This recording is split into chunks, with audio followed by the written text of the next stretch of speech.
É com grande satisfação que damos as boas-vindas a todos vocês a esta palestra.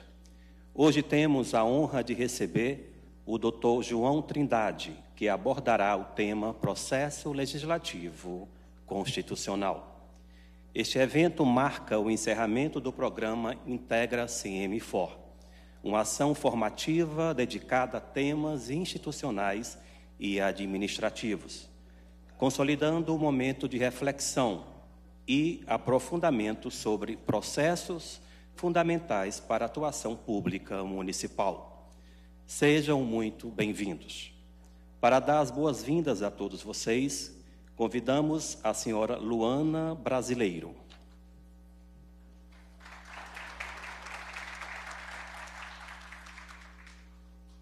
Olá, tudo bem? Sejam todos muito bem-vindos nessa manhã. Agradecemos a disponibilidade de todos. Hoje, aqui, nós estamos muito felizes como Escola do Parlamento, onde estamos finalizando mais uma entrega relevante para a Câmara Municipal de Fortaleza, com o programa Integra CM4. Esse programa foi desenvolvido, elaborado e executado pela Escola do Parlamento, atendendo uma demanda do nosso presidente, vereador Léo Couto, com o intuito de proporcionar uma recepção calorosa, humana e técnica de integração dos nossos novos colaboradores, servidores concursados da casa. E hoje nós temos que agradecer a equipe da Escola do Parlamento que desenvolveu com maestria mais esse produto. Nós temos que agradecer aos gestores da casa que colaboraram no passo a passo da execução desse programa. E aqui eu agradeço especialmente ao diretor do RH, o Bira, e ao diretor legislativo, o doutor Isaac, que nos deu todo o apoio, e a sua equipe, Isaac, gratidão, que nos deu todo o apoio no desenvolver desse programa e que teceu hoje essa palestra, convidando o professor João Trindade com a sua valorosa contribuição.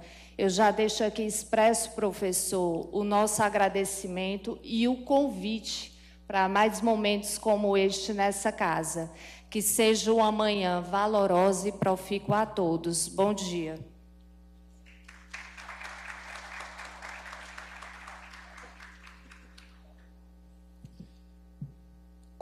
Convidamos para fazer uso da palavra o coordenador legislativo da Câmara Municipal de Fortaleza, Dr. Isaac Holanda.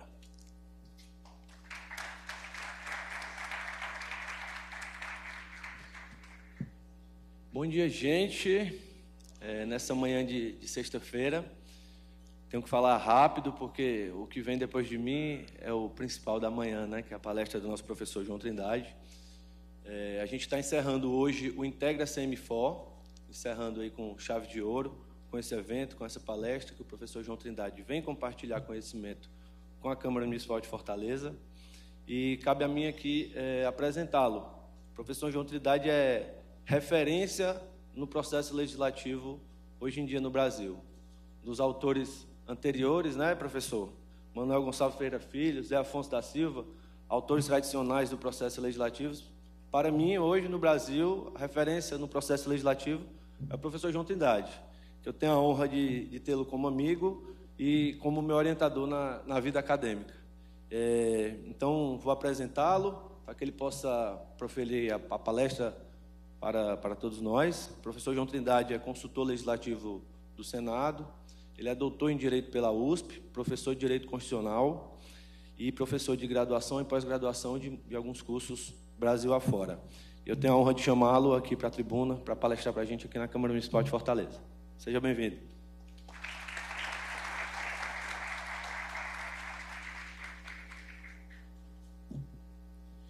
Bom, inicialmente, muito bom dia para todo mundo. Queria começar dizendo da honra que é para mim estar aqui na Câmara Municipal de Fortaleza. Agradecer o convite em nome da presidência, em nome do Isaac, grande amigo, grande interlocutor de temas acadêmicos em matéria de processo legislativo, e agradecer a todo mundo que está aqui hoje para a gente poder debater, discutir, entender um pouco mais sobre as práticas que têm sido referência nessa matéria de processo legislativo, também processo legislativo constitucional, mas também com um diálogo muito forte com o processo legislativo em nível regimental. A gente termina que tem uma continuidade aqui entre o processo legislativo no nível constitucional, no nível regimental e no nível das práticas parlamentares não escritas. Isso aqui, principalmente quem está entrando na casa aqui agora, vai entrar vai fazer um mergulho em várias práticas parlamentares que não estão escritas e que é muito importante que a gente perceba, que a gente intua e que a gente saiba lidar com elas. Quando eu entrei no Senado, em 2012, 23 de agosto de 2012, eu lembro quando eu entrei no Senado, assim, recém-aprovado no concurso, tudo, me achando o máximo. E aí cheguei lá no Senado, o pessoal da consultoria do Senado, Isaac, tem uma prática de fazer um certo batismo com a gente. Bom dia, pessoal. Já entregando logo já o que é de mais cabeludo que tem de trabalho, pública, já vai logo para os novos para ver se eles aguentam pressão. Para começarmos a nossa E eu lembro que eu estava audiência. conversando com um colega lá da consultoria, ele disse, olha, dá uma olhada aqui, ó. Você está chegando agora, dá uma olhada aqui. Primeiro, aqui na consultoria, quem menos corre, voa. E segundo, olha esse plenário aqui, olha esses senadores. O mais bestinha desses é senador da República. Então, se você se acha muito, baixa um pouquinho a bola, porque aqui o mais fraquinho é senador da República. E aí, quando você chega num ambiente desse, claro, é óbvio que você sabe que você tem muito a contribuir. Por isso você foi selecionado, por isso você foi selecionada, por isso você está ali para contribuir com a República Federativa do Brasil em todos os seus níveis. Mas também, por outro lado, você chega com uma certa deferência institucional pela casa que você passa a integrar. Quer dizer, você tem que se integrar nessa tradição que a casa tem. Bom dia. E só mais uma história sobre essa Neste minha momento chegada daremos lá no Senado. início à Tinha um audiência colega nosso pública destinada que, a assim, discutir sabe aquele cara low sobre profile? a demolição das barracas Tava da ali, Vila do Mar. Para não dava presidir pinta esta audiência de ser pública, quem era, convidamos o e autor do mal requerimento, sabia eu que ele tinha vereador sido Cláudio um dos Lima. 3 consultores da área de constitucional que tinham atuado redigindo um documento até certo ponto relevante, chamado Esta audiência Constituição Federal de pública está 88. sendo transmitida ao vivo cara pela trabalhou TV na Constituinte, só isso. Fortaleza, Foi canal assessor na 7.2, Constituinte. E eu discutindo pela com ele, Rádio eu disse, Arlindo, Fortaleza, a 90.7 interpretação do artigo 26 da e pelo Constituição YouTube. fala dos bens dos estados. Vereador Eu digo, Cláudio veja, Lima. e não foi em Câmara Municipal de município pequeno, foi no Senado da República. Eu já vi em comissão passar uma folha de papel A4 com a nova redação do artigo 6º para ver se todo mundo concordava. Deu uma briga lá, um projeto de lei sobre cotas em concurso público, deu uma divergência, a gente achava que ia passar tranquilo aquele projeto. E assim, o legislativo, se tem uma palavra que designa o trabalho que você tem aqui no legislativo, o legislativo é dinâmico. Se eu fosse para entrevista de emprego e perguntasse como é o seu emprego atual, eu disse, dinâmico. Tudo pode acontecer. Tem projeto que você acha que vai ser bem tranquilo, de uma hora para outra enrola. E esse projeto foi o caso. Deu uma briga gigantesca sobre a redação do artigo 6º, não tinha mais. Aí chega a gente lá, na hora, pega um papel A4, com a caneta, faz assim, artigo 6º. E se ficar assim, todo mundo concorda? Aí passa o papel para senador Eduardo Braga, ele olha, eu concordo. A senador Plínio Valério, por mim tudo bem. E vai, Pronto, aprovou. Não, então pronto, só faltou dizer, aprovamos na forma desse papel aqui. Então veja, dentro do poder legislativo, é nas comissões que o jogo é jogado. Geralmente, quando a matéria chega ao plenário, eu diria que em 90% das vezes, chegou no plenário, você já sabe o que vai dar. Já está precificado. É difícil a matéria chegar ao plenário e você não saber ainda direito o que vai acontecer. Exatamente porque no Brasil as comissões atuam no começo do processo legislativo, portanto tem muito poder de influenciar a redação que vai vir. Tem poder de apresentar emendas, inclusive substitutivos. Então, quer dizer, tudo isso são indicadores do poder que as comissões têm no direito brasileiro. Mas, passando aqui um pouco, a gente vai para algo com o que eu sei que muitos de vocês trabalham ou trabalharão, que é a questão relacionada à emissão de pareceres. Os pareceres, eles são a principal peça de manifestação das comissões parlamentares.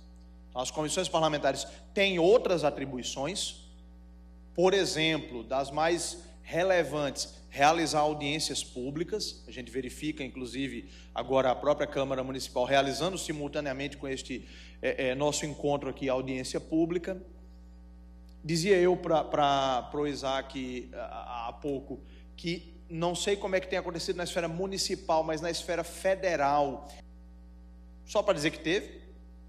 E às vezes é a audiência pública segregada. Tem o dia do contra e o dia do a favor. Quem é contra fala só para quem é contra, quem é a favor fala só para quem é a favor, e você não tem o debate, você não tem o choque de ideias, que é o que enriquece o parlamento. Eu uma vez fui convidado para participar de uma audiência pública como debatedor, e o meu medo não era só falar bobagem. O meu medo era que não tivesse nenhum senador assistindo. Imagina, chegar lá, tem nenhum senador. O meu tinha um latifúndio, tinha quase 4 senadores. Então, para uma audiência pública, isso é muita gente. Mas já teve professor da USP que foi lá para a audiência pública, chegou, não tinha nenhum senador, ficou bravinho, ficou com raiva. Passou um sabão lá nos senadores e nunca mais foi convidado para nenhuma audiência pública. Audiência pública, hoje em dia, eu até brinco com os meus alunos, é muito boa para virar post no Instagram. Mas, assim, o grau de efetividade do debate que você tem é algo que nós, servidores das casas legislativas, podemos e devemos atuar para melhorar esse quadro. Para chegar para o parlamentar e dizer, olha, vamos organizar isso daqui de forma que tenhamos um efetivo debate. Vamos requalificar essa questão da audiência pública.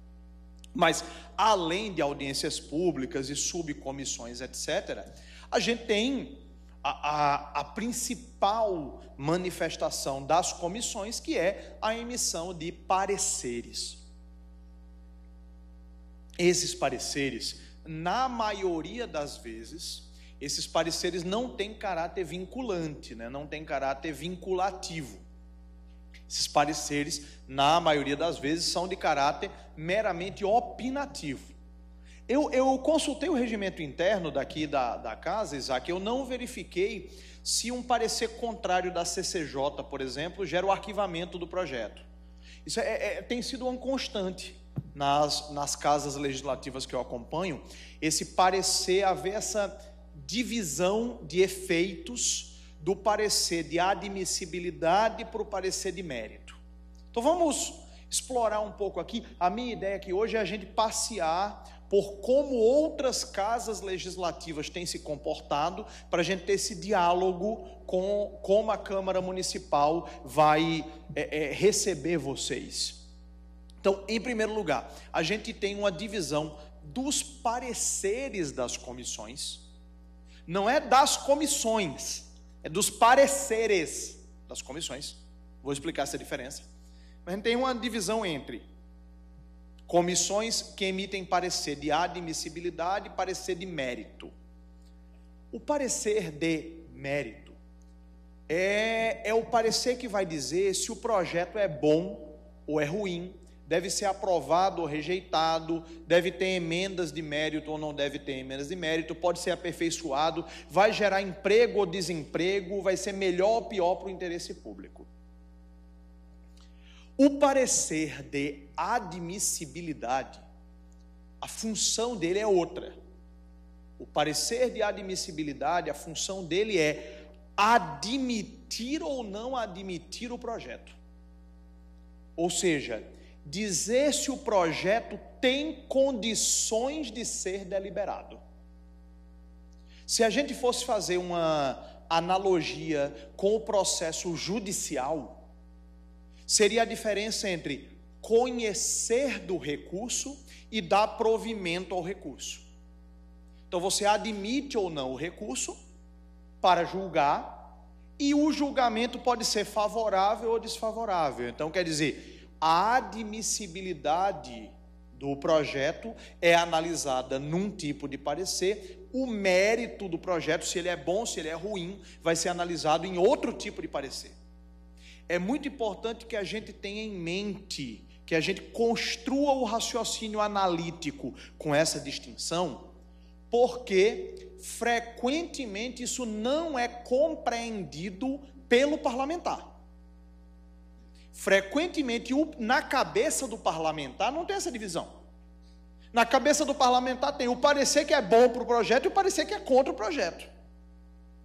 Então, muito frequentemente a gente tem que ter um esforço didático, inclusive, para explicar. Diz, não, veja só, deputado, senador, vereador, aqui nesta etapa a gente vai analisar a admissibilidade, o mérito, quem vai decidir é a comissão tal.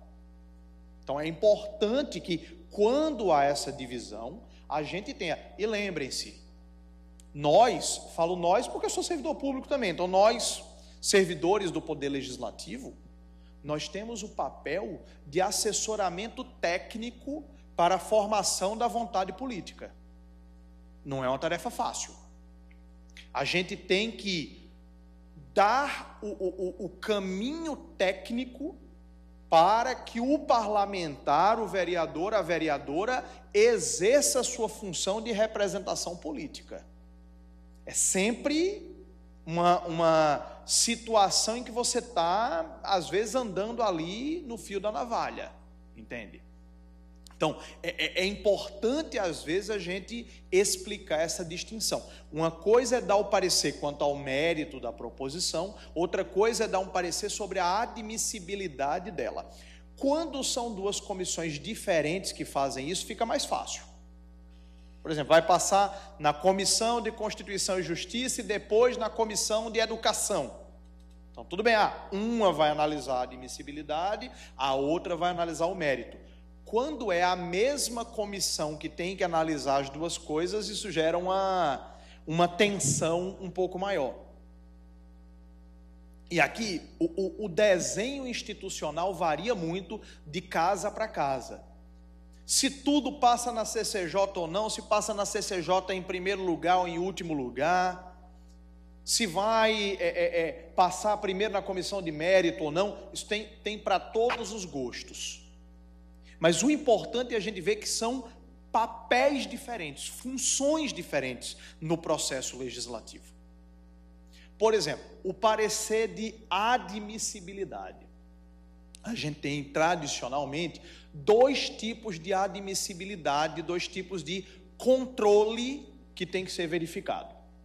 Primeiro, o controle da admissibilidade financeira e orçamentária, que é algo extremamente sério e que tem ganhado ainda mais relevo ultimamente. A gente vai falar ainda um pouco mais sobre isso, mas é o famoso artigo 113 do ADCT. O artigo 113 do Ato das Disposições Constitucionais Transitórias, que vai dizer que o projeto de lei que gere aumento de despesa de caráter continuado ou renúncia fiscal, renúncia de receitas, tem que vir acompanhado da sua estimativa de impacto. Então, você saber, o projeto respeita as regras da Lei de Responsabilidade Fiscal, o projeto está de acordo com a LOA, com a LDO, com o PPA, o projeto tem alguma adequação, gera alguma despesa a mais? Se sim, tem uma estimativa de impacto? Isso não é entrar no mérito da proposição, isso é analisar a sua admissibilidade financeira e orçamentária. Além disso, a gente vai ter também a admissibilidade jurídica da proposição. E a admissibilidade jurídica é um pouco mais, eu não vou dizer que é um pouco mais complicada, mas é um pouco mais segmentada. Você tem mais pontos que é preciso analisar.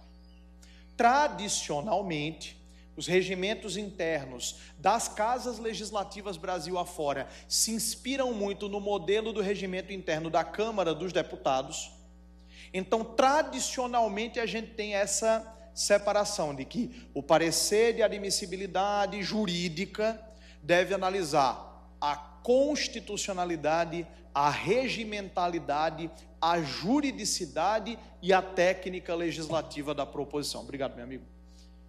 Primeiro, é preciso analisar a constitucionalidade, ou seja, a compatibilidade desse projeto com o que diz a Constituição. Isto não é responsabilidade só dos juristas, não, viu? A Constituição não vigora só para quem é formado em direito, não. Defender a Constituição e a constitucionalidade e a supremacia da Constituição é um dever solidário de cada cidadão. Então, todos nós, em todas as comissões, temos que ter olhos para a compatibilidade constitucional do projeto. É claro, o sistema de comissões ele nasce para gerar especialização temática. É claro, a gente tem uma comissão especializada nisso, que é a Comissão de Constituição e Justiça. Mas não quer dizer que, não, então tudo bem, então eu vou fechar os olhos para isso. Não. E a gente tem as boas práticas mundo afora, mandam que a gente analise de forma segmentada, separada, a constitucionalidade formal e a constitucionalidade material. Quando a gente fala de constitucionalidade formal, a gente está falando de competência legislativa e, na maioria dos casos, iniciativa legislativa. Ou seja, é um projeto de lei municipal com base em qual competência municipal do artigo 30 da Constituição eu estou legislando?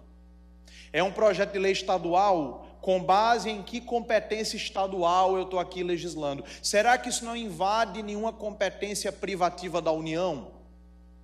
Será que isso não invade nenhuma competência municipal? Então, a questão da competência legislativa é uma primeira questão que tem que ser analisada. E a iniciativa, quer dizer, se essa matéria é de competência legislativa municipal, aí eu vou para a segunda pergunta. O vereador pode propor isso? Ou tem que vir de autoria do prefeito? O prefeito pode propor isso ou teria que ser de autoria da Câmara? Então, essa questão da autoria, da iniciativa, é algo que se analisa nessa caixinha aqui, da constitucionalidade formal. Constitucionalidade formal, a gente está falando basicamente de competência legislativa e processo legislativo. Além disso, a gente também tem que analisar, e atenção, porque muitas vezes é aqui que o pessoal negligencia, a gente tem que analisar a constitucionalidade material. A compatibilidade da proposição legislativa com as regras da Constituição, as regras outras, as regras de direitos fundamentais, princípios da administração pública, objetivos fundamentais da República, princípios da ordem econômica. Aqui, geralmente, é uma tarefa mais árdua. Constitucionalidade formal, você dá um formulário para a pessoa passa por aqueles temas. Agora, a constitucionalidade material, você tem que saber, por exemplo, se é um projeto sobre educação, respeita aqueles parâmetros do artigo 205 até o artigo 214 da Constituição?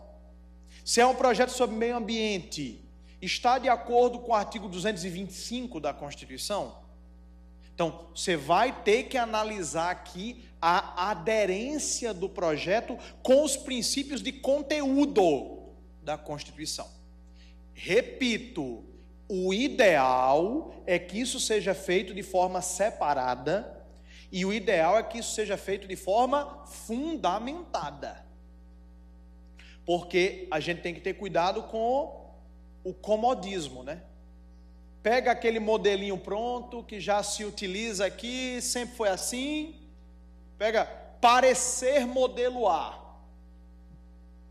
Entendeu? Um amigo meu disse: João, você tem modelo de ofício? Eu digo: cara, ofício não tem modelo, ofício vem eu pedir tal coisa, não tem, só formatação, não tem modelo de ofício. Então quer dizer, você vai pegando o modelo do modelo do modelo do modelo e analisando às vezes de forma acrítica. Por exemplo, lá no Senado tem, certamente na Câmara Municipal de Fortaleza não é assim, e na Assembleia Legislativa do Ceará não é assim, mas no Senado da República é. Tem o pessoal que pega o modelo de parecer de comissão que foi redigido, acho que antes existia o Word. Aí vem lá: em relação à constitucionalidade, a matéria é constitucional porque é compatível com a Constituição. Digo: sério? Quer dizer que em relação à constitucionalidade, a matéria é constitucional porque é compatível com a Constituição. Cara, argumentação top, pesada. Se gente dizer que não é nada, dizer que isso daqui nada é a mesma coisa. Você dizer, o projeto é constitucional porque há competência legislativa municipal para legislar sobre o horário de funcionamento do comércio, já que isso se enquadra no interesse local previsto no inciso 1 do artigo 30 da Constituição, conforme já reiteradamente decidido pelo Supremo Tribunal Federal, tanto que sumulado na forma da súmula vinculante 39.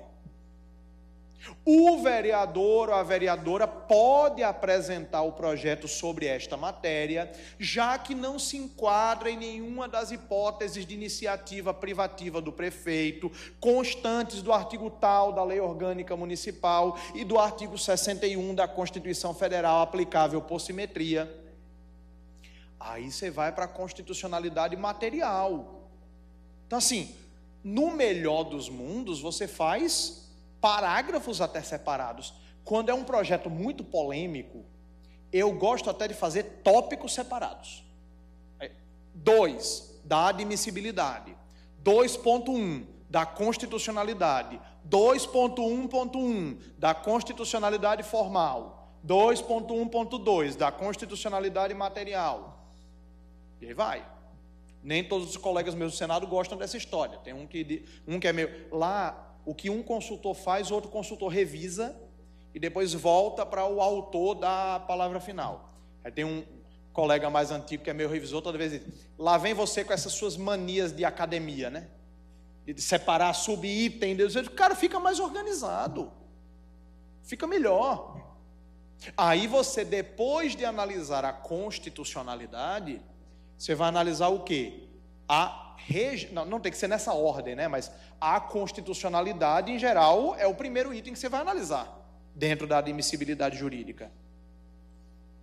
Porque se você chegar à conclusão que o projeto é inconstitucional, você nem precisa analisar os outros itens, teoricamente. Claro que o mundo da política é dinâmico. Às vezes você diz que aquilo é inconstitucional, mas sabe que pode ser que entendam de forma separada, vai analisar os outros itens. Mas, teoricamente, se você chegou à conclusão que o projeto é inconstitucional, nem haveria necessidade de olhar os outros aspectos. Mas aí vem a regimentalidade. Aqui eu peço atenção.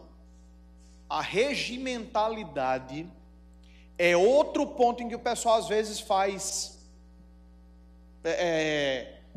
no fluxo, Quanto à regimentalidade, o projeto está adequado às regras do regimento, toca o barco. Talvez, eu peço muita atenção aqui, talvez você seja a única ou a última pessoa que vai analisar a sério a regimentalidade da proposição. Por quê? E o doutor Isaac pode depois nos brindar com a aula de vários dias sobre essa matéria, porque o Supremo Tribunal Federal vai dizer que o judiciário não pode entrar no mérito das questões puramente regimentais, dizendo que isso é interna corporis. Tema 1120 da repercussão geral.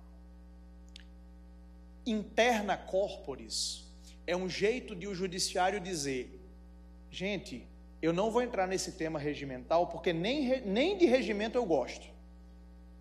Nem de regimento eu entendo, diz o judiciário. Uma vez, não vou contar quem, mas um membro de um grande tribunal brasileiro precisou escrever um capítulo de um livro sobre o tema de processo legislativo. Pediu para uma assessora, que é uma grande autoridade nessa matéria, minutar. Ela minutou, chegou para ele ler, disse que ele leu. É tanto detalhe nessa matéria de processo legislativo, parecia que o cara estava conhecendo agora a matéria. Eu disse, meu Deus do céu, e essa pessoa que está julgando se as coisas são constitucionais ou não.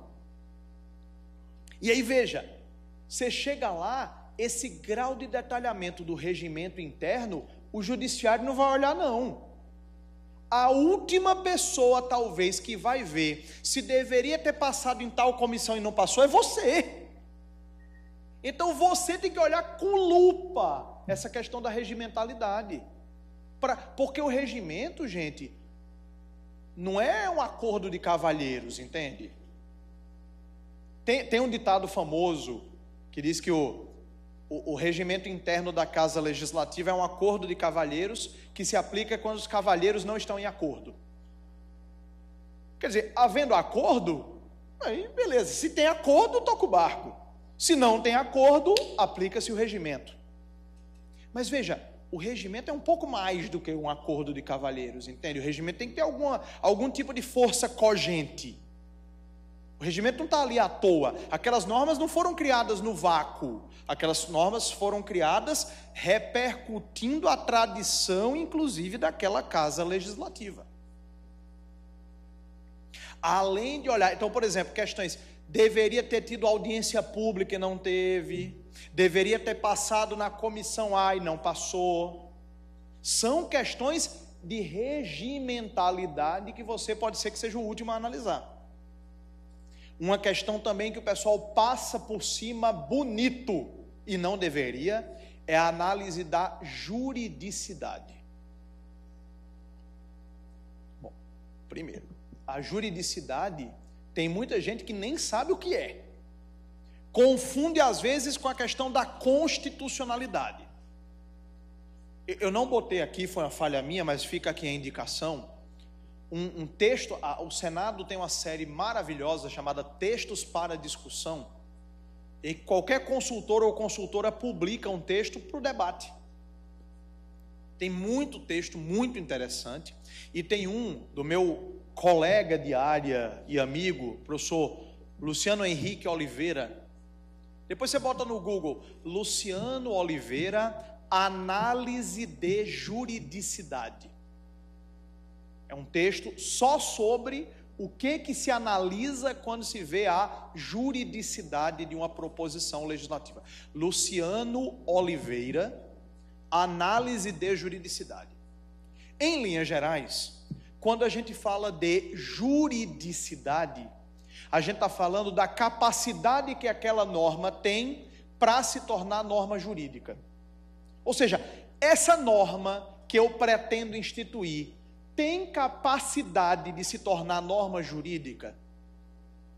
Parece uma coisa meio abstrata, mas não é não. Primeiro, essa norma tem cogência. Porque não se engane, você vai se deparar com projetos de lei que não têm cogência, coercitividade, poder de se impor. Tem muita gente que acha que projeto de lei é um conselho. Olha, se você quiser fazer tal coisa, fica autorizado. Aí o executivo, obrigado, eu já estava autorizado. Aí diz, não, mas eu estou te dando a dica. Se você quiser muito, você pode fazer isso, viu? O famoso projeto de lei meramente autorizativo. Projeto de lei autorizativo, meramente autorizativo, é uma erva daninha do processo legislativo no Brasil. E como qualquer erva daninha, ou você está sempre tirando, cortando, ou ele vai brotar. Se você passar um tempinho sem capinar, ele nasce de novo. A Câmara dos Deputados chegou a fazer uma súmula. Não sei se todo mundo sabia. Tem algumas CCJs do Brasil que fazem súmulas. A CCJ da Câmara dos Deputados tem súmulas. A súmula 1 da CCJ da Câmara é exatamente dizendo que é inconstitucional apresentar projeto de lei meramente autorizativo. Para todo mundo estar na mesma página. O que é o projeto de lei meramente autorizativo? É aquele que autoriza o Poder Executivo a fazer uma coisa que ele já está autorizado. O Supremo Tribunal Federal tem precedente dizendo que o projeto de lei meramente autorizativo é inconstitucional. Eu discordo. Eu acho que é um passo antes, Isaac. Eu acho que o projeto de lei meramente autorizativo é injurídico. Não é nem norma jurídica. Se eu chegar para cada um de vocês e disser, olha, vocês hoje estão autorizados a almoçar. Valeu, fera. Obrigado por me avisar. Ufa, agora eu poderei almoçar. Qual é o conteúdo de norma jurídica que tem aí? Qual é a densidade de juridicidade que tem aqui? Zero. Isso nem é norma jurídica. A meu ver, eu nem tenho como analisar constitucionalidade, porque isso nem norma jurídica é. E isso nem norma jurídica é, porque isso nem norma não é. Isso não é um mandamento. Isso é um conselho. Isso é uma hashtag fica a dica. Então, projeto de lei meramente autorizativo cai, a meu ver, nesse aspecto da falta de juridicidade. Outro aspecto, cuidado nesse, esse daqui eu encontro com maior frequência do que eu gostaria. Projeto de lei que visa a positivar uma norma que já existe. Projeto de lei que pretende inserir na legislação uma matéria que já está na legislação. Acontece com maior frequência do que eu gostaria. Nem sempre é por falha do parlamentar. Primeiro, às vezes a legislação não está muito bem consolidada e você não tem segurança do que está em vigor ou não. Não é o caso de Fortaleza, mas tem muito, não vou dizer, mas tem muito estado da federação que não compila a própria legislação. Tem muito estado da federação que, para você saber qual é a redação que está em vigor, você tem que fazer um quebra-cabeça, tem que montar um puzzle legislativo de saber qual norma revogou qual. Estado, não é município não. Teve um município que eu fui dar uma consultoria uma vez. Eu cheguei lá, o município, não direi o nome, mas só direi que foram necessários 3 tipos diferentes de meio de transporte para chegar lá. E aí chegamos lá, tal, eles, tudo bom? Ok, muito prazer, sou o João Trindade, vim dar aqui uma consultoria de legística. Eu disse, onde é que eu posso encontrar o compilado da legislação municipal? A pessoa olhou para mim, assim, eu achei que eu tinha falado em Esperanto. Eu disse, as leis municipais, as leis. Onde é que eu encontro ela? Ah, ali. Era literalmente uma pilha de papel na frente do gabinete do prefeito, onde tinha uma goteira em cima. Eu disse, é ali? Eu disse, é ali. Eu disse, eu não vou nem chegar perto. Minha rinite vai atacar só de olhar isso daqui. Como é que você espera que o cidadão lá na ponta cumpra a lei municipal, se nem o próprio município sabe qual é a lei que está em vigor? É deslealdade com o cidadão querer que ele cumpra essa lei. Então, às vezes, o parlamentar propõe criar uma lei que já existe, mas também assim, é um erro excusável, entende? É um erro desculpável, porque nem ele sabe o que está em vigor, não. E também, às vezes, acontece de você apresentar o projeto, depois vem outro projeto, é aprovado, trazendo aquele mesmo tema, e aquele projeto não é declarado prejudicado, fica tramitando. Aí, quando você chega lá na frente, 5 anos depois, aí você, esse projeto aqui, quer inserir na legislação tal princípio, mas tal princípio já existe. Falta-lhe juridicidade. Então, na juridicidade você analisa a cogência da norma, você analisa também o potencial de inovação da ordem jurídica dessa norma. E finalmente você analisa também a questão na admissibilidade jurídica, você analisa a questão da técnica legislativa, ou seja, a técnica de como a lei é redigida, a questão da legística formal, uma matéria que o Brasil ainda engatinha nessa matéria, mas que nós estamos buscando fortalecê-la, buscando reiteradamente trazê-la.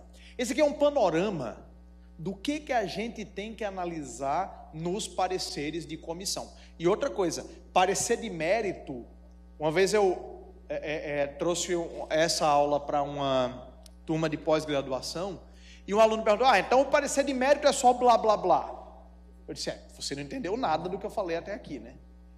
Obviamente o parecer de mérito não é ligar o abobrinha generator, não é pedir, chat GPT, faça um parágrafo dizendo que esse projeto é bom. Não, gente, você tem que fazer uma avaliação de impacto. Quer dizer, qual é o custo que esse projeto vai ter em face dos benefícios que ele vai trazer? Quais os benefícios esperados? Quais os riscos? Qual é a alternativa que eu teria em relação a esse projeto? E isso é uma coisa que a gente também não pode ser descrente, sabe? Eu sou sempre moderadamente otimista. O pessoal gosta muito de criticar o Brasil. O Brasil é uma bagunça. Não que não seja. Mas assim, sempre que você achar que o Brasil é uma bagunça, olha como era o Brasil pré-88. Olha como era antes da Constituição de 88. A gente evoluiu muito de lá para cá. Então assim, não é também, vamos fazer de qualquer forma, de qualquer jeito. Se você pega, por exemplo, muita gente diz, eu nem vou falar isso para o parlamentar que ele não vai aceitar. Tenta. Você traz o conhecimento técnico, o parlamentar aceita ou não se quiser. Gente, vamos falar a verdade, vamos falar olho no olho.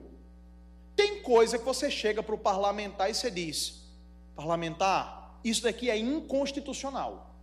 Ele vai dizer, eu sei, mas eu preciso dar essa resposta para a minha base.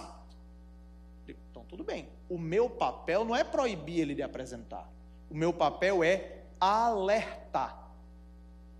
No Senado Federal a gente tem um mecanismo maravilhoso, graças a Deus, a quem teve essa ideia de criar, a chamada nota técnica. A nota técnica é um trabalho que vai anexo ao trabalho que você fez, explicando por que aquilo não é uma boa ideia. Nesse horário aqui da manhã eu ainda não posso dizer a gíria que a gente usa lá dentro do Senado, mas é basicamente dizendo, olha, isso aqui vai dar zebra, isso aqui não é uma boa ideia. Sabe por quê?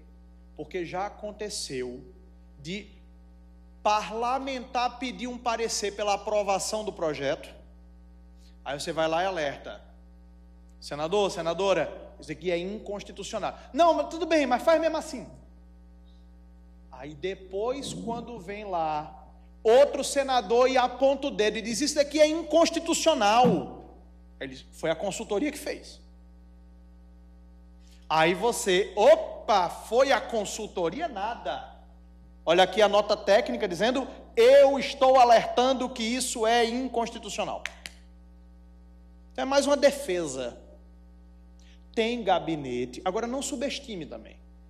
Tem gabinete que pega a nota técnica, olha e diz: tá bom, então não vamos apresentar.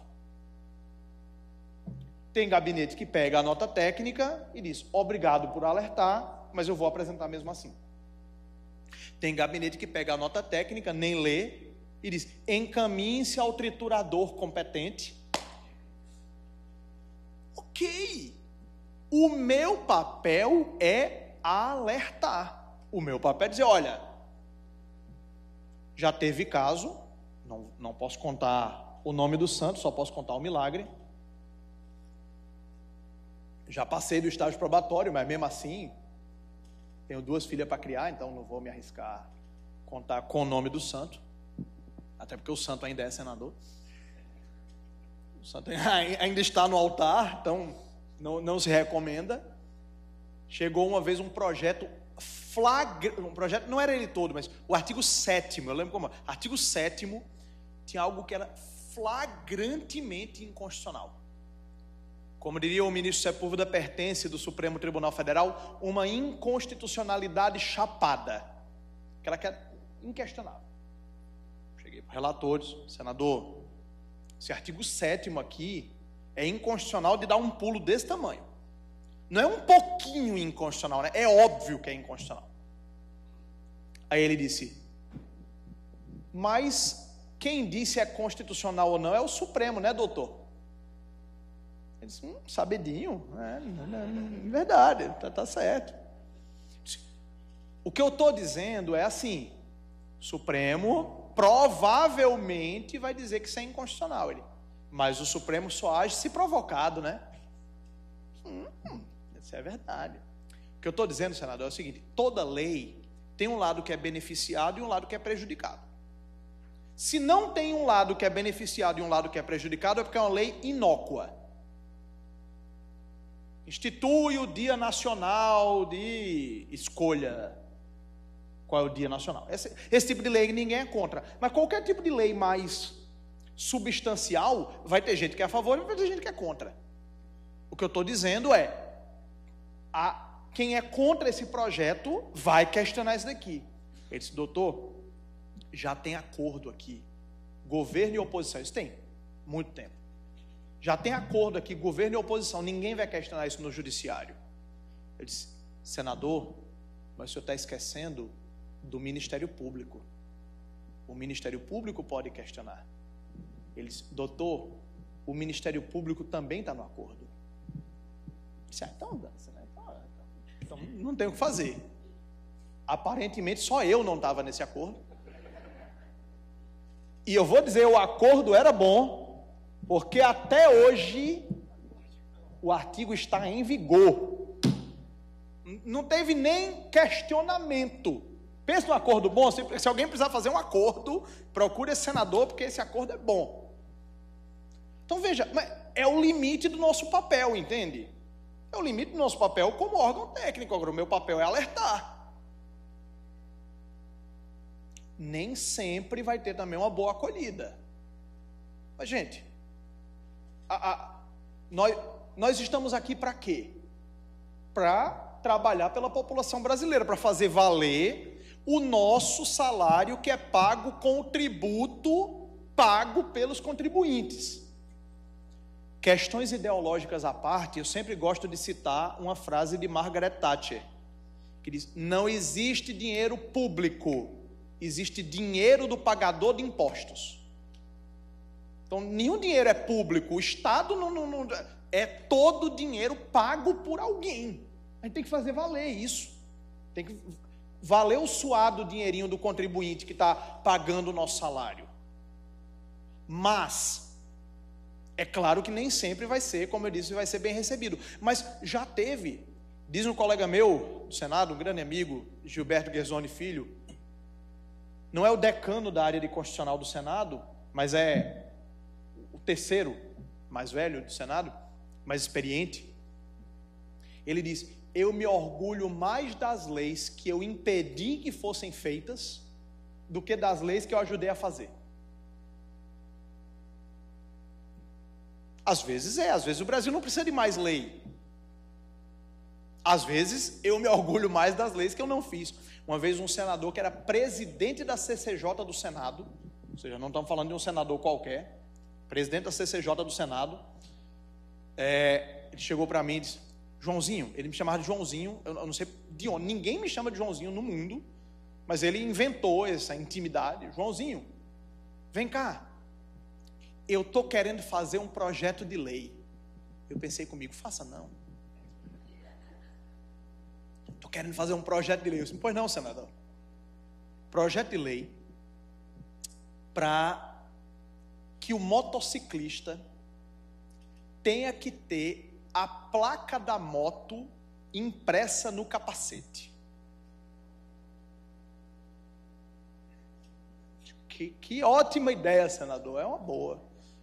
Só para entender assim, toda lei tem que vir resolver um problema social. Qual é o problema que essa lei quer resolver? Aí é que você faz uma pergunta boa.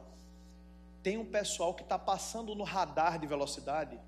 Não sei como é que se chama aqui em Fortaleza. Em Brasília o pessoal chama de pardal. Acho bem criativo o nome. Então, o pessoal passa no radar de velocidade na motocicleta e o pessoal faz um malabarismo e bota o pé na placa da moto para o radar não pegar a placa da moto.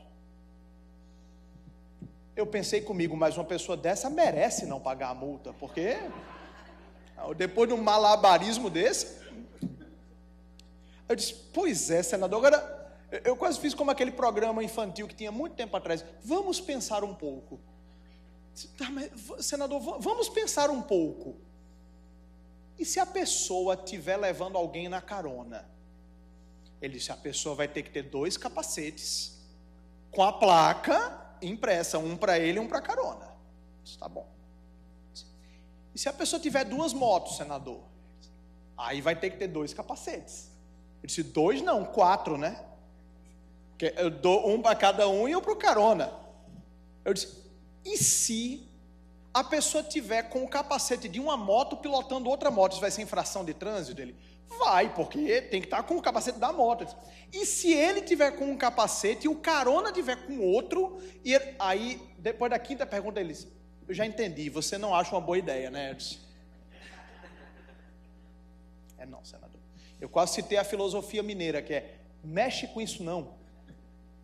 Aí ele disse: tá bom, entendi, não vou apresentar não. É mais uma das leis que eu me orgulho de ter impedido que fossem adiante. Então veja, é nosso papel, enquanto consultoria legislativa, assessoramento técnico. Às vezes, só você fazer as perguntas certas de logística, material. Não fala legística, não diz vamos ver, não usa legística. Teve uma vez um deputado estadual, que outro deputado estadual me apresentou, disse: olha, aqui é o João Trindade, ele é especialista em legística. Ele disse: estava ontem mesmo falando com seus colegas do Paraná. Meus colegas do Paraná eram os médicos legistas. Eu disse: não, peraí, que fique claro, a minha legística é outra. Sem contar quando o Word corrige para logística. Então não fala legística que ninguém entende o que é. Fala, vamos pensar um pouco. Tem um padrinho meu de casamento, mora em João Pessoa, né, onde eu nasci. E quando eu volto para lá, ele me chama de Trindade. Trindade, eu tenho umas ideias boas para você levar para o Senado. Fala, Júnior, diga lá. Ele: criar uma moedinha de R$10.000. Ótima ideia, Júnior. Aí eu dou corda, sabe? Ótima ideia. Disserte sobre. Eu disse, qual é a vantagem disso? Ele disse, primeiro que ia quebrar todos os bancos. Eu pensei comigo, certo, e onde é que está a vantagem disso? Mas tá bom. Ia quebrar todos os bancos. Ele, também, e qual é a vantagem? A pessoa não precisa mais botar dinheiro no banco, anda com uma moedinha, 2 moedinhas, tem 20 mil reais, vai lá, compra um carro. Eu disse, mas Júnior, e se todo mundo souber que a gente está andando com moedinha de 10 mil reais, onde é que eu vou botar? Ele disse, o cara bota na meia, pode botar em qualquer lugar. Eu disse, será que não vai aumentar o número de assalto, não? Ele parou, pensou, disse, como é que a gente vai resolver isso, Júnior? O aumento do número de assaltos. Ele parou, disse, pena de morte. Eu disse, só melhora. Quer dizer, você vai dando corda para a própria pessoa vem se enforcando, entende? Às vezes só parar e pensar um pouco, quando ocorre algum evento traumático, todo mundo quer apresentar projeto de lei. Tem um deslizamento de terra, a pessoa faz uma lei dizendo que é proibido deslizar a terra. Às vezes, só você dizer, calma, já é suficiente. É o nosso papel, e inclusive na qualidade de consultores legislativos e servidores de Câmara Municipal, de Assembleia Legislativa. Aí eu trago aqui uma questão para a gente trabalhar, que é muito prática e muito importante, que é a questão específica do vício de iniciativa. Gente, 70%, eu estou aproximando os números, tá? Arredondando. 70% das leis declaradas inconstitucionais no Brasil são por inconstitucionalidade formal, ou seja, incompetência do ente para legislar ou vício de iniciativa. Eu diria que vício de iniciativa é no mínimo 30% das leis declaradas inconstitucionais no Brasil são por causa do vício de iniciativa. Primeiro, do que a gente fala quando a gente está tratando de vício de iniciativa? A gente está dizendo que o projeto foi apresentado por alguém que não tem autorização para apresentar aquele tipo de projeto. É muito raro a gente ter a apresentação do projeto por alguém que não tem iniciativa em geral. Um cidadão qualquer chega e apresenta.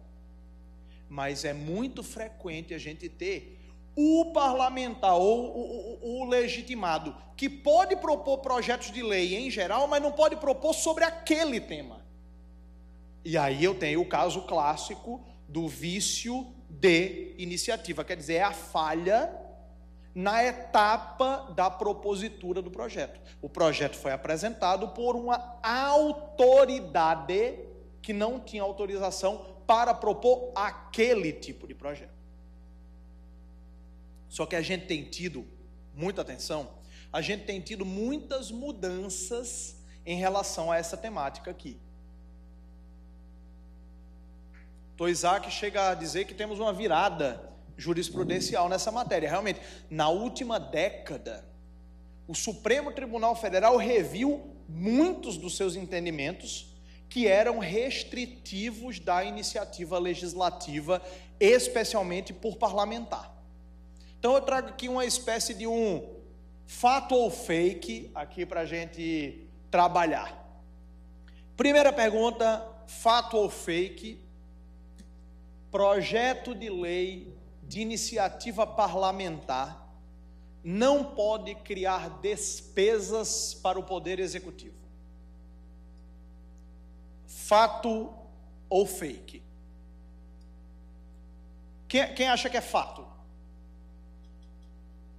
Pode levantar o braço, gente. Não tem timidez, não. Quem acha que é fato? Ninguém acha que isso aqui é fato? Tá. Quem acha que é fake? Não sabem ou não opinaram os demais. Não tem a opção depende, né? Tem até aquele meme, né? Papagaio aprende a falar depende e se forma em direito. Isso daqui, como a maioria disse, isso é fake. Apesar de que essa é uma das fake news mais disseminadas em matéria de processo legislativo do Brasil. Isso daqui, eu diria assim, você conversar com servidor de Câmara Municipal, câmaras municipais, Brasil afora, 90% acha que isso aqui é verdadeiro. Na verdade, isso daqui já foi verdadeiro até setembro de 88. Com a entrada em vigor da Constituição de 88, desapareceu essa hipótese de iniciativa privativa do Executivo. Na Constituição de 67, com a emenda 1 de 69, realmente se dizia que não se admitia projeto de lei de autoria parlamentar gerar aumento de despesa para o Poder Executivo. Isso não existe mais. Não tem nada, eu repito, nada, não tem nada que expressa ou implicitamente impeça o parlamentar de criar despesas para o Poder Executivo. Aí geralmente o pessoal diz, mas tem que ter a estimativa de impacto. Isso é outra história. Ter que ter a estimativa de impacto não é uma questão de iniciativa, é questão de demonstrar o impacto. Mas vai ter que ter adaptação orçamentária. Isso é outra história. E realmente, o Executivo, uma vez aprovada aquela lei, o Executivo depois vai ter que trazer alguma mensagem aditiva no orçamento ou adaptar o orçamento para o exercício seguinte para incluir aquela despesa. Mas como o Executivo vai manejar isso é uma questão do Executivo. Por isso que ele se chama Executivo. Ele executa os mandamentos que o legislador formula. Tem outras coisas que a gente vai ver depois. Outro fato ou fake, e eu já advirto, não só tem fake aqui não, tá? Tem alguns que são fato, para embaralhar, senão também fica fácil, né? Projeto de lei de iniciativa parlamentar não pode criar políticas públicas. Fato ou fake? Quem acha que é fato? Não, gente, esse curso de formação de vocês foi bom demais. Está todo mundo já sabendo, rapaz. Eu rodo o Brasil dando essa palestra. A primeira vez que ninguém vai dizer que isso é fato. Não é possível. O pessoal tá bem. Isso é fake. Isso é fake. Durante muito tempo foi fato. Os primeiros julgados do Supremo Tribunal Federal em que ele ameaçou mudar de entendimento aqui são de 2008 e 2010, então não é tanto tempo assim.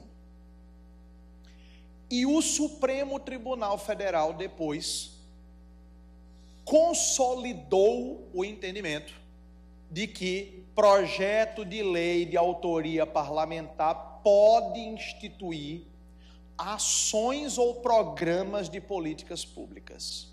É o tema 917, o famoso tema 917 da repercussão geral do STF. Acho que até trouxe aqui. Aqui, ó. Não usurpa competência privativa do chefe do Executivo, lei que, embora crie despesa, olha a parte da criação de despesa aqui, ó. Embora crie despesa, não trata da estrutura ou atribuição dos órgãos, nem do regime jurídico dos servidores, tema 917 da repercussão geral. Quem aqui é do Executivo? Tem alguém do Executivo visitando a casa hoje? Ninguém do Executivo, não? Pode falar? Não vou falar mal do Executivo. É que da minha experiência, eu vejo muita gente da presidência da República, não desta nem da outra, das presidências, do Executivo em geral, veta, aí diz, é porque criou despesa.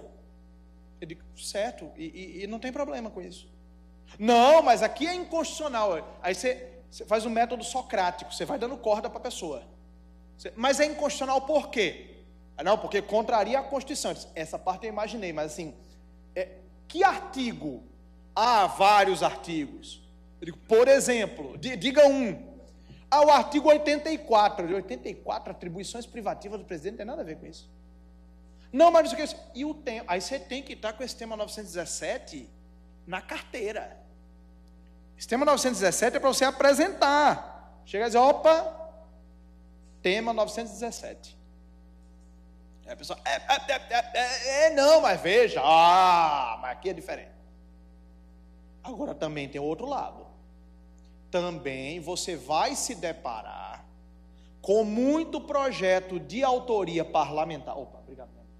Muito projeto de autoria parlamentar que quer criar autarquia no executivo, que quer criar secretaria, que quer gerar o redesenho de secretaria.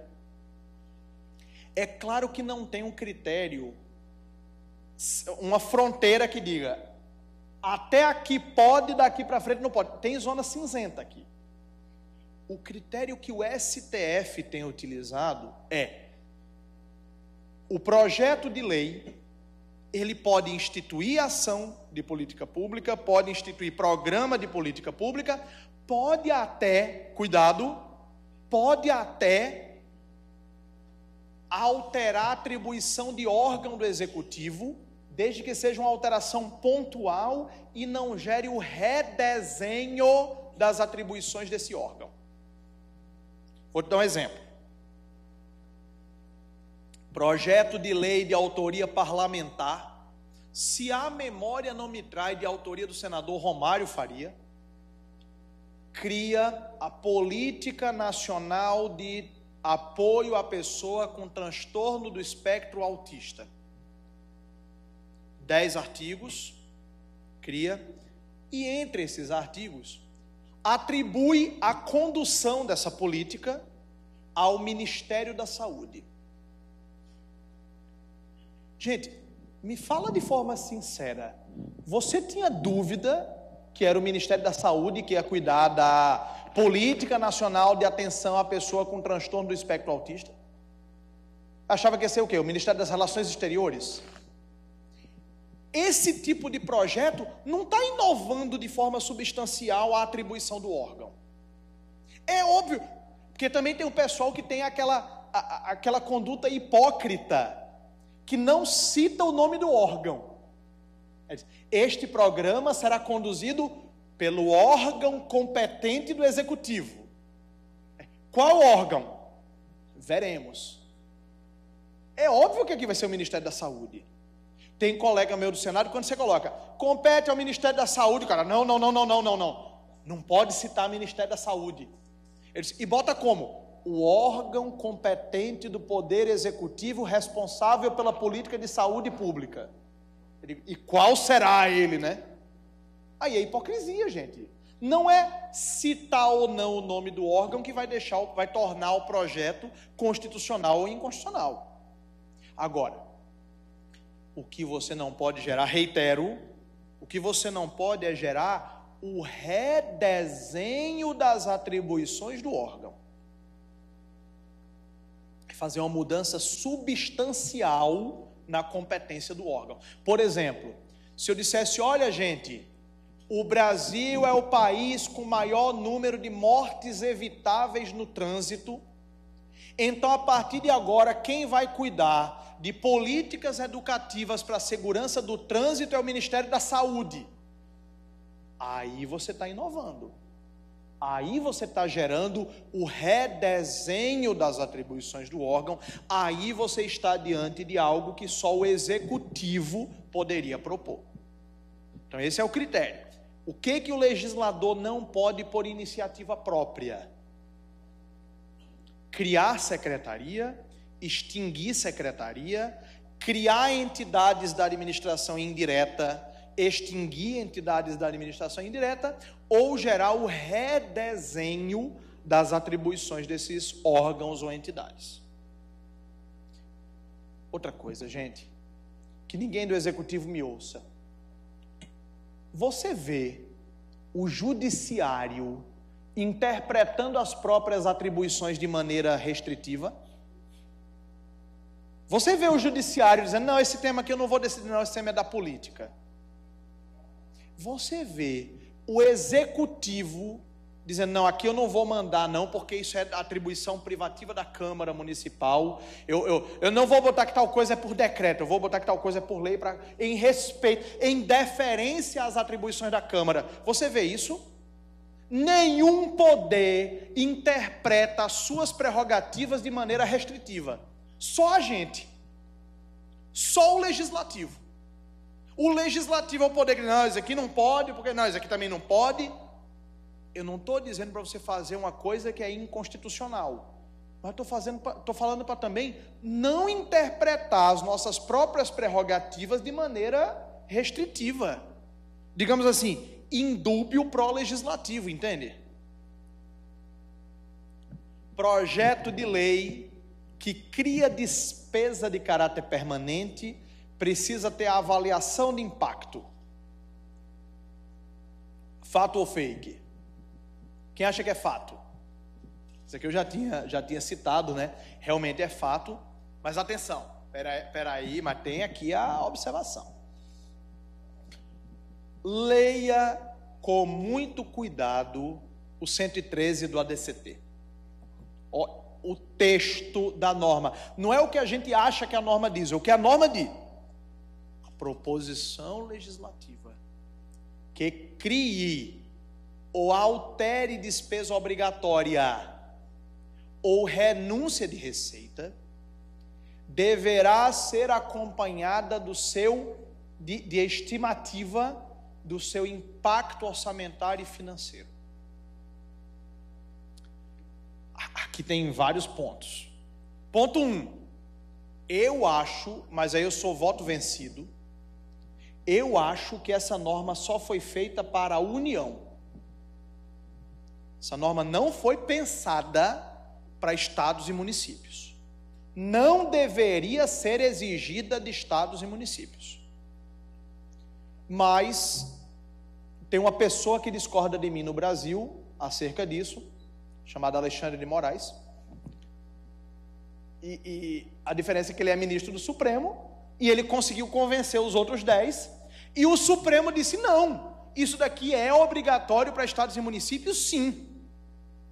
Eu confesso que eu fiquei com sentimentos ambíguos sobre essa decisão do Supremo, mixed feelings, porque eu, como estudante da Constituição, eu acho que essa decisão está errada, porque isso aqui foi criado pela emenda 95, a emenda 95 foi o novo regime fiscal era o novo regime fiscal da União, não de estados e municípios.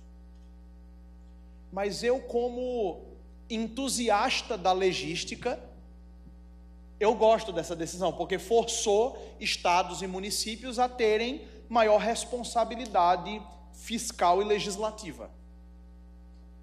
A rigor, isso aqui já estava na LRF, né? Isso aqui já estava na Lei de Responsabilidade Fiscal. Mas como ninguém ligava, aí colocaram na Constituição para ver se agora vai. E agora tem ido, viu? Leis estaduais e municipais têm sido declaradas inconstitucionais pelo Supremo pela falta da estimativa do impacto. Cuidado. Mas tem duas coisas aqui que o pessoal confunde muito. Primeiro, aqui a gente não diz, atenção, principalmente quem trabalha na parte orçamentária e financeira, a norma do 113 do ADCT não exige que você indique a fonte de custeio. Não está escrito aqui que tem que dizer de onde o dinheiro vem. Está escrito que tem que ter a estimativa do impacto. Eu tenho que legislar sabendo quanto isso vai custar. Mas de onde vai vir, não tem essa exigência. E antes que você me diga que está implícita, quando a Constituição quis fazer essa exigência, ela fez de forma expressa. O artigo 195, parágrafo 5º, depois anota aí para você ler, 195, parágrafo 5º da Constituição.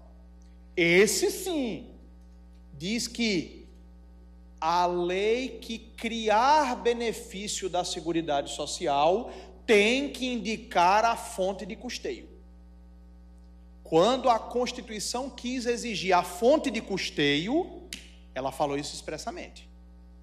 Esse artigo, reitero, esse artigo não exige indicação da fonte de custeio. Ele exige estimativa do impacto. E o que eu vou dizer agora foi a única vez em que eu, numa Secretaria de Fazenda de um Estado da Federação, fui fisicamente ameaçado de agressão. Esse 113 do ADCT, o cara levantou, era um senhor já de uns quase 70 anos, levantou lá de trás e veio tirar satisfação comigo. Esse 113 do ADCT, ele não exige que a estimativa esteja certa. Ele exige que tenha uma estimativa. É óbvio, claro, a gente tem que interpretar com boa fé a norma. Não é que eu posso chegar e dizer, vamos criar um programa de vale gás estadual ou municipal e vai custar R$2. Eu não posso chegar com estimativa que seja, obviamente, conta de padaria. Mas também, assim, não tem exigência de que a estimativa está correta, não. Não tem estimativa de acurácia. Não é uma AIL. A AIL é a avaliação de impacto legislativo. A avaliação de impacto legislativo é outra coisa mais exigente, que aí tem que ter estudos econométricos. Aqui é preciso que tenha uma estimativa. Se a estimativa está certa ou não, vai ser debatido durante o processo legislativo. Agora, a comissão responsável pela admissibilidade financeira pode chegar e dizer, apesar de ter uma estimativa, essa estimativa está errada, eu vou rejeitar o projeto. Mas o 113 do ADCT não exige um nível mínimo de acurácia na avaliação de impacto. Cuidado quando for replicar esse argumento, porque você pode ser ameaçado fisicamente. Esse eu adoro. Esse eu adoro. E, gente, outra coisa, uma advertência. Nós aqui, nós, servidores do Poder Legislativo, nós temos e teremos que ter uma atuação, nós servidores efetivos, principalmente, temos que ter uma atuação que respeite todas as bandeiras da casa. Porque se tem uma coisa que o legislativo tem, e tem muito, e a sua grandeza, é o pluralismo. Se brincar, os senadores para os quais eu mais faço trabalho, são aqueles de quem eu mais discordo do ponto de vista ideológico. Porque lá a consultoria, como aqui também, responde por demanda de qualquer parlamentar, não é? Você não é lotado no gabinete do senador fulano. Você fica lá, tem um sistema e você recebe as demandas e vai respondendo. Aliás, os meus melhores trabalhos eram trabalhos dos quais eu discordava.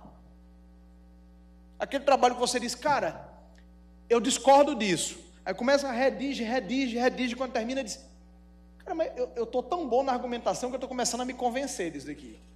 Estou começando a achar que também não é tão absurdo assim. Porque você é um instrumento para o exercício do mandato parlamentar. Isso daqui, alguns setores, tanto à direita quanto à esquerda, gostam disso daqui. Projeto de lei de iniciativa parlamentar não pode dar isenção de tributos. Vou atalhar, isso daqui é fake. Essa é outra fake que foi bem disseminada, viu? Essa daqui, o pessoal de Secretaria de Fazenda adora. Não pode dar isenção fiscal não, porque é vício de iniciativa. Tudo tem a ver com tributo, é o executivo. Não. De jeito nenhum. De jeito nenhum. Esse daqui, eu vou dizer para vocês, tem, sem demérito de todos os outros maravilhosos senadores com quem eu já trabalhei, mas assim, em termos de qualidade técnica, tem 3 senadores de diversas ideologias políticas, os 3 senadores com quem eu mais me empolguei de trabalhar em termos técnicos, que foram, sem ordem, mas é um top 3, Simone Tebet, Antônio Anastasia, Esperidião Amin. À direita, à esquerda, ao centro, tem de tudo. Senadora Simone Tebet, hoje ministra do Planejamento, excelente senadora, ao ponto de ela pedia, quero um parecer, quero uma nota informativa sobre tal projeto. Eu entreguei, preciso disso até a quinta, porque eu vou lendo isso daqui no avião daqui para Campo Grande. Eu pensei, nem a pau que a senadora vai lendo minha nota informativa no avião. Claro.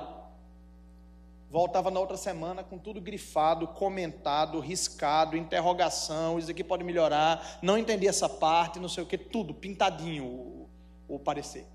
Eu disse, caramba. Senador Antônio Anastasia era um que chamava a gente no gabinete, dizia, gabinete de mineiro, né? Toda hora tinha pão de queijo com café. Chega lá e diz, doutor João, você está aqui e tal. Senhor, me explique, por favor, esse projeto, artigo por artigo. É uma coisa rara você ter. Você sentava, explicava, ponto por ponto. Senadora Simone Tebet, uma vez era relatora de um projeto que concedia isenção fiscal para pessoas com deficiência, e me disse, eu acho que tem vício de iniciativas. Não tem, senadora. Ela, mas como isso impacta no orçamento? Impacta no orçamento, mas não é orçamento. Orçamento é a saída do dinheiro público. Isenção fiscal impacta na entrada. Então, matéria orçamentária é de iniciativa privativa do executivo. Matéria tributária não é. Matéria orçamentária, a fixação da despesa, tem que vir por iniciativa do Executivo, artigo 165 da Constituição. Matéria tributária, não. Ela não acreditou de fazer uma nota informativa dizendo, aí depois ela, não, tá bom, me convenci, ok. Ao ponto de o Supremo ter transformado isso em tema de repercussão geral. Esse é outro para estar na carteira, viu? Oi. Extinguir o quê? Isenção? Pode. Aqui, a matéria tributária não tem reserva de iniciativa. Seja para criar isenção, seja para extinguir. Agora, a questão da extinção, a gente só tem que ter cuidado com um outro tema, que é a constitucionalidade material. Tem que respeitar, por exemplo, o ato jurídico perfeito. Por exemplo, tem isenção fiscal que é isenção condicionada ou incondicionada. Às vezes tem isenção fiscal por prazo determinado e outras sem prazo determinado. Se eu, por exemplo, tenho isenção fiscal condicionada e por prazo determinado, eu não posso extinguir sem ter uma contrapartida. Que eu chego para a empresa e digo, você vai ter isenção, sei lá, isenção do ISS se vier trazer a fábrica para Fortaleza e gerar pelo menos 1.000 empregos, você vai ter isenção do ISS por 10 anos. Eu não posso chegar com 2 anos e extinguir essa isenção. Mas aí é um problema de constitucionalidade material, um problema de ato jurídico perfeito, entende? Mas se for isenção incondicionada e isenção sem prazo, posso extinguir. E definitivamente nenhuma delas não tem reserva de iniciativa. Olha o que o Supremo vai dizer, inexiste na Constituição de 88 reserva de iniciativa, ou seja, iniciativa privativa, para leis de natureza tributária. Leis de natureza tributária. Inclusive, aí vem o exemplo, inclusive, mas não apenas, inclusive as que concedem renúncia fiscal. tema 682 da repercussão geral, tema 917 da repercussão geral, você tem que ter na carteira, porque você vai utilizar aqui dentro do Poder Legislativo com certeza absoluta. Isso aqui, tire foto disso daqui, bote na galeria dos favoritos do celular. Isso daqui, o 682 e o 917, você vai precisar utilizar ao longo da sua carreira aqui no Poder Legislativo. Então, a gente tem que conhecer as regras, entende? A gente tem que conhecer as regras do jogo para a gente poder saber como trabalhar, saber como jogar. Eu queria finalizar, e aí depois eu vou abrir para as perguntas para a gente discutir melhor esse tema, mas eu queria finalizar, não sem antes agradecer aqui o convite da Câmara Municipal de Fortaleza, na pessoa do Dr. Isaac Holanda, mas eu queria finalizar, eu não vou abordar espécies de emendas, que é questão puramente regimental, mas eu trago isso aqui para a gente lembrar o seguinte: eu tenho uma tese que ainda vou procurar desenvolver, talvez num pós-doutorado, alguma coisa desse tipo, mas quando eu terminei o doutorado, meus créditos com a minha esposa já estavam quase finalizados, então ainda não tive coragem de sugerir a ela fazer alguma pesquisa após o doutorado. Obrigado, meu amigo.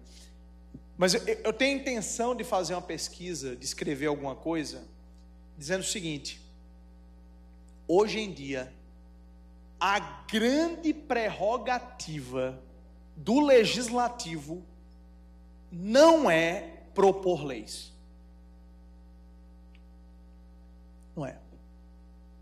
A grande prerrogativa do legislativo tampouco é aprovar leis que o executivo propõe. A grande prerrogativa do legislativo é emendar os projetos de lei. Emendar. Sabe por quê? Porque existem determinados projetos que serão aprovados inevitavelmente. Inexoravelmente serão aprovados. Mas a questão não é se o projeto vai ser aprovado. A questão é como o projeto vai ser aprovado.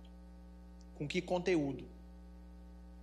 Para vocês terem uma ideia, projeto de lei que originou uma das mais importantes leis da República Federativa do Brasil, a Lei de Acesso à Informação, a LAI. Pode-se dizer uma lei que mudou o Brasil. Esse projeto começou como um projeto tímido de 4 artigos que queria só alterar o prazo do sigilo dos documentos. É só isso. Chegou no legislativo, vem daqui, vem de lá, melhora isso, coloca isso, emenda de cá, emenda de lá, trata tal tema, virou a lei. O Estatuto dos Servidores Públicos Federais, a Lei 8.112, de 11 de dezembro de 1990, começou como um projeto de 9 artigos, proposto pelo então presidente da República, Fernando Afonso Collor de Mello. Foi aprovada com 250 artigos. A questão não é se vai ser aprovada, a questão é como vai ser aprovada. Reforma da Previdência de 2019. O pessoal esquece disso. Eu até escrevi um artigo sobre essa questão da tramitação da reforma da Previdência. O pessoal esquece. Em 2019, eu posso contar porque eu estava lá. Não é que eu ouvi, eu estava lá. Em 2019, todo mundo, à direita, à esquerda, ao centro, para cima, para baixo, todo mundo sabia que a reforma da Previdência ia ser aprovada. Era inevitável. Não havia ninguém que seriamente estava apostando que a reforma da Previdência não passava. Mas a questão era como. ia ser aplicável para estados e municípios ou só para a União? Por exemplo, o pessoal esquece, o projeto a proposta de emenda constitucional da reforma previdenciária que o Executivo apresentou, na época o ministro da Economia era o ministro Paulo Guedes, previa que a gente teria sistema de capitalização, em que cada servidor tem a sua conta individual. Ia mudar por completo o sistema de previdência do Brasil. Era uma mudança completa. Porque a gente tem um sistema solidário, ia ter o sistema em que cada um tem a sua conta individual de previdência. O ministro Paulo Guedes sentou na audiência pública da Câmara dos Deputados. Tem uma audiência pública que deu efeito. Sentou na audiência pública lá. Primeira coisa que ele disse: olha, os pontos inegociáveis dessa reforma são A, B, C e D. Não falou do sistema de capitalização. Não chega para um parlamentar e diz que alguma coisa é inegociável. Aí ele, e tal coisa? Então tal coisa já caiu logo. É uma aula de como não fazer política. Já caiu logo. Então, sistema de capitalização. Então veja, a proposta de emenda constitucional que chegou no parlamento e a emenda constitucional 103 de 2019 que saiu, são completamente diferentes. Ao ponto de que eu sustento que a reforma da Previdência de 2019, a emenda 103, não foi a vitória do governo, foi do parlamento, foi uma atitude do parlamento. Foi o presidente da Câmara, Rodrigo Maia, que botou debaixo do braço e fez aprovar. Não foi a vitória do Executivo. Se você pega os estudos de ciência política, tem lá, vitória do Executivo, taxa de sucesso, Executivo apresentou, Executivo aprovou. Mas não é se aprova ou não, é como aprova. A grande prerrogativa do Legislativo hoje é o poder de emendar. Mas para emendar, tem que emendar bem. Para emendar, tem que saber como fazer. Para emendar, tem que ser do jeito certo.